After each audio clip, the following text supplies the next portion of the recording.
जैसे सभी नदियों में श्रेष्ठ गंगा है, सभी वर्णों में ब्राह्मण हैं, सभी पशुओं में गौ है, उसी प्रकार से सभी व्रतों में श्रेष्ठ शिवरात्रि का व्रत है। नदियों में गंगा श्रेष्ठ है, पर्वतों में हिमालय श्रेष्ठ है, पुराणों में शिव पुराण श्रेष्ठ है, पुण्यों में काशी श्रेष्ठ है। इसी प्रकार से व्रतों में शिवरात्रि का व्रत श्रेष्ठ है। वैसे तो अष्टमी का भी, कालाष्टमी का व्रत होता है शिव जी का। अगर कोई कालाष्टमी का व्रत करते हैं उनको भी अनंत गुना फल मिलता है। एकादशी का व्रत करते हैं उसका भी फल है, लेकिन शिवरात्रि का व्रत और शिवरात्रि का पूजन, इसकी महिमा बहुत है। शिवरात्रि का व्रत कैसे करना चाहिए? अगर हमें शिवरात्रि का व्रत करना है तो त्रयोदशी की रात्रि को भोजन नहीं करना चाहिए। अगर हम एकादशी करते हैं तो दसवीं वाले दिन शाम के समय भोजन नहीं करना चाहिए। लेकिन लोग क्या करते हैं कि एकादशी का व्रत होगा तो दसवीं की रात्रि को अगर 4 फुलके खाते हैं तो 6 खाएंगे कि बहुत 2 बजे दे कल एकादशी है। प्रेम से बोलो। रात्रि के समय पुरुष क्या दातुन करें, मुख को अच्छे से साफ कर लें त्रयोदशी वाले दिन, और 14 वाले दिन जब प्रातः काल उठें तो उठ करके सबसे पहले भगवान शिव का स्मरण करें और शिव से प्रार्थना करें कि हे भोलेनाथ, मेरे अंदर इतनी शक्ति देना कि आज मैं निराहार होकर के आपका शिवरात्रि का व्रत कर रहा हूँ, वो निर्विघ्नता से पूर्ण हो जाए, ऐसा मुझे आशीर्वाद। बिस्तर से उठ करके शौच आदि के लिए जाएं। जिस दिन व्रत है उस दिन हमें सुबह दातुन नहीं करनी चाहिए। अगर हमारे यहाँ पर श्राद्ध है, श्राद्ध वाले दिन भी प्रातः काल हमें दातुन नहीं करनी चाहिए। अगर हमने कोई व्रत किया है उस दिन भी नहीं करना चाहिए। जिस दिन अगर व्रत है उससे 1 दिन पहले रात्रि के समय दातुन करके सोएं और दूसरे दिन 21 बार पानी के कुल्ले करें, और कोई दातुन या पुरुष को हमें नहीं करना चाहिए। क्यों?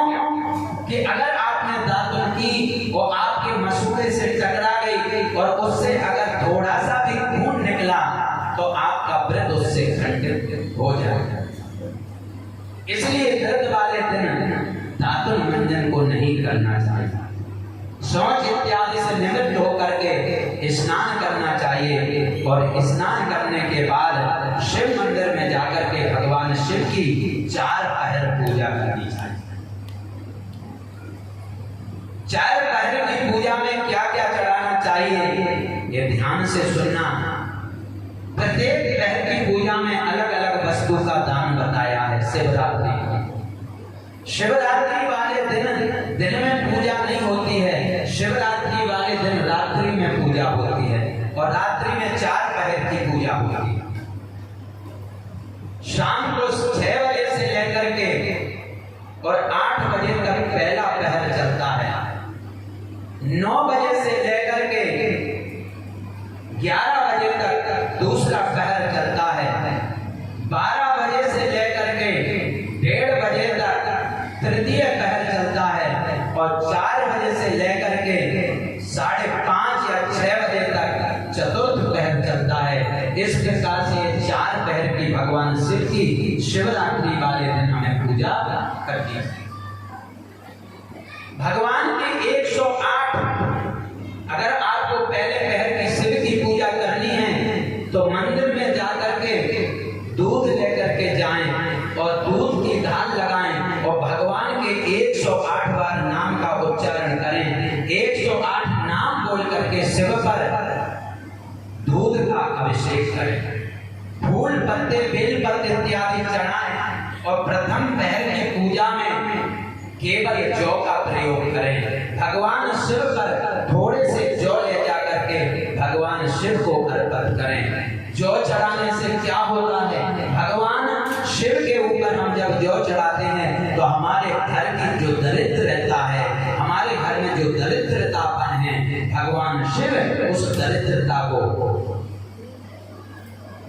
दूर कर देते हैं। अगर आपने अपने घर में हवन कराया और हवन करते समय हवन की सामग्री में अगर आपने जौ ज्यादा डाल दिए तो आपके घर में दरिद्रता का प्रवेश हो जाएगा। इसलिए जब भी हवन करें आप लोग तो ये बात का बहुत ध्यान दीजिए कि आपके ब्राह्मण ने क्या सामग्री लिखी, उस सामग्री में किस सामग्री की कितनी मात्रता है। अगर आपके घर में किसी ब्राह्मण ने हवन करने के लिए सामग्री लिखी और सामग्री में जौ और तिल की मात्रा बराबर कर दी तो आपके घर में दरिद्रता का प्रवेश हो जाएगा। इसलिए छोटी छोटी जो चीजें हैं घर के अंदर वो भी हमें ध्यान में रखना चाहिए। दूसरे पहर की जब भगवान शिव की हम पूजा करें तो दूसरे पहर में भगवान शिव को 216 बार मंत्र बोल करके, नाम बोल करके दूध की धारा लगाएं और धारा लगा करके बेल पत्र इत्यादि का पूजन करें। और दूसरे पहर की पूजा में भगवान शिव को काले तिलों का प्रयोग करें। काले तिल से अगर हम भगवान शिव पर पूजा करते हैं तो हमारे घर की लक्ष्मी हमेशा बनी रहती है। जब अगर आप यज्ञ करते हैं, यज्ञ में ज्यादा से ज्यादा तिल का प्रयोग करते हैं तो समझ लेना कि आपके घर में लक्ष्मी बढ़ेगी, क्योंकि तिल लक्ष्मी को देते हैं और जौ दरिद्रता को देते हैं। एक बात और ध्यान रखना, हमारी मार्केट के अंदर एक जौ आता है जिसको इंद्र जौ कहा जाता है। दुनिया में वो घास है। कभी भी आप कंसारी की दुकान में जाना, उस जौ को लेकर के कभी घर में मत आना, ना कभी उस जौ को यज्ञ में प्रयोग करना। कई जगह मैंने देखा है, मैं सामग्री लिखता हूँ तो इंद्र जौ लेके आते हैं। मैंने कहा भैया तुम्हें किसने बता दिया कि इसका नाम इंद्र जौ है या इसकी पूजा होती है। इसी प्रकार से हमारा हिंदू सनातन धर्म नीचे की तरफ जा रहा है। गलत वस्तुओं का प्रयोग हमारे धर्म में किया जा रहा है। इसलिए सावधान रहना। आप लोग कभी भी किसी पंसारी की दुकान से इंद्र जौ नहीं खरीदना। सामग्री लेने अगर जाना तो जो आपका देसी जौ है उसी का ही प्रयोग होता है। वो तो एक घास है। जब आप फसल तैयार करते हैं तो एक घास होती है, उसको उखाड़ के फेंक देते हैं। लोगों ने उसको इंद्र जौ बना। इंद्र जौ का प्रयोग यज्ञ में नहीं होता है। तिल का प्रयोग अधिक से अधिक करें और भगवान शिव की 216 बार जल धारा लगाएं, पूजा इत्यादि करें और इस प्रकार से भगवान शिव को हलवे का भोग लगाएं। पहले पहर की पूजा में मेवा, दूसरे पहर की पूजा में हलवे का भोग लगाएं। जब तीसरे पहर की सेवा आए तो वहां पर 332 बार भगवान शिव का हर पूजा में हर पहर में डबल हो जाएगा। मंत्र बोल करके पूजन करें और पूजन करने के बाद चौथी पहर की पूजा में आपको गेहूं का प्रयोग करना। शिव की पूजा में जब चौथे पहर की आप पूजा करते हैं तो उसमें गेहूं का प्रयोग करना। भगवान शिव के सामने थोड़ा गेहूं लेकर के अर्पित करना और चौथे पहर की पूजा में आप भगवान को कमल का फूल का भी प्रयोग कर सकते हैं। और मीठा में अगर भगवान शिव को आपको चढ़ाना है तो वहां पर पेठे की जो मिठाई आती है या बाजार में जो भी शुद्ध मिठाई हो उसका आप तृतीय पहर में भगवान शिव को भोग लगा सकते। चौथे पहर की पूजा जब आप करें तो अभिषेक करने के बाद चौथे पहर में भगवान शिव को खीर का भोग लगाएं। शुद्ध देसी गाय की खीर बना करके चौथे पहर में 4 से लेकर के 5:30 बजे की पूजा में आप घी का भोग लगाएं। विधिवत उसी प्रकार से भगवान की शिव की पूजा कराएं। अगर आपके घर में कमल घटा है, आपके घर में रुद्राक्ष है तो चौथे पहर में भगवान शिव को रुद्राक्ष अर्पित करें और प्रार्थना करें कि हे भोलेनाथ हमारी इस पूजा से प्रसन्न होना और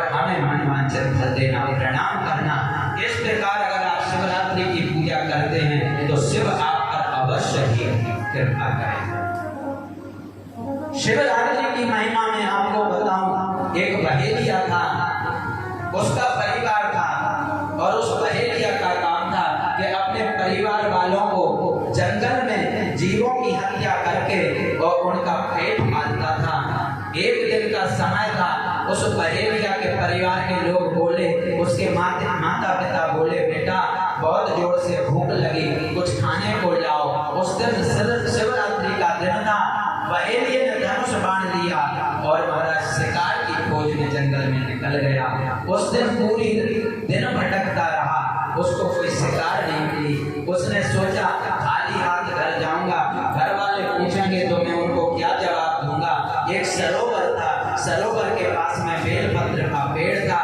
उसने सोचा इसी पर बैठ जाता हूँ, कोई जंगली जानवर पानी पीने के लिए आएगा तो उसका मैं शिकार कर लूंगा और उसको ले जा करके अपने घर जा करके अपने पिता को, बीवी को, बच्चों को उसका भोजन कराऊंगा। रात्रि के समय उसने एक पात्र में पानी भर लिया और पानी भर के बेलपत्र के पेड़ पर चढ़ गया। उसी समय महाराज एक हिरनी पानी पीने के लिए आई और उस बहेलिये ने हिरनी को देखा और बेलपत्र का थोड़ा सा पत्ता हटाया तो वहां से एक पत्ता टूट करके उसी पेड़ के नीचे भगवान शिव का बहुत प्राचीन शिव पिंडी थी। और जब वो पत्ता हटाने लगा तो जो पात्र में जल भरा था वो पात्र का जल हिल गया। उस पात्र का जल जाकर के शिव की पिंडी पर गिरा और जो बेलपत्र थे वो भी टूट करके बेलपत्र शिव जी के ऊपर चढ़े। इस प्रकार से उस बहेलिया की प्रथम पहर की पूजा हो गई।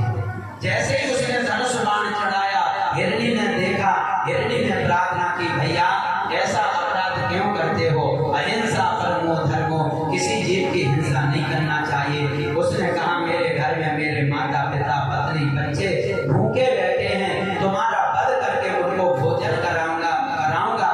तो उस हिरनी ने कहा भैया अगर मेरा शरीर किसी दूसरे के परोपकार के लिए आ जाए तो इस शरीर की धन्यता है, इस शरीर का और क्या सौभाग्य हो सकता है। इसलिए भैया मैं आपसे हाथ जोड़ करके निवेदन करती हूँ, मुझे केवल 1 घंटे के लिए घर जाने दो। मैं घर जा करके अपने बच्चों को अपनी बहन के पास करके और तुम्हारे पास आ जाऊंगी। मेरा विश्वास करना, अगर मैं नहीं आऊं तो जो पाप एक विश्वासघाती को लगता है वही पाप मुझे लगे। तो उसकी बात में आ गया और हिरनी को वहां से उसने जाना। हिरनी चली गई। इसके बाद में दूसरा पहर चालू हुआ।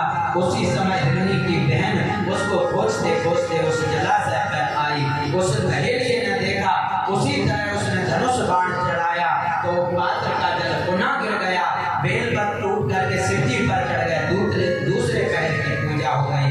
उस हिरनी ने भी हाथ जोड़ करके कहा भैया ऐसा पाप क्यों करते हो। तो उसने वही जवाब दिया। तो हिरनी ने भी कहा कि मुझे जाने दो, मेरे बच्चे मेरी राय देख रहे होंगे, मैं बच्चों को दूध पिला करके अभी तुम्हारे पास आऊंगी, फिर मेरे को बंद कर देना, वो अपना भोजन बना दे। बहेलिये ने उसको भी जाने दिया।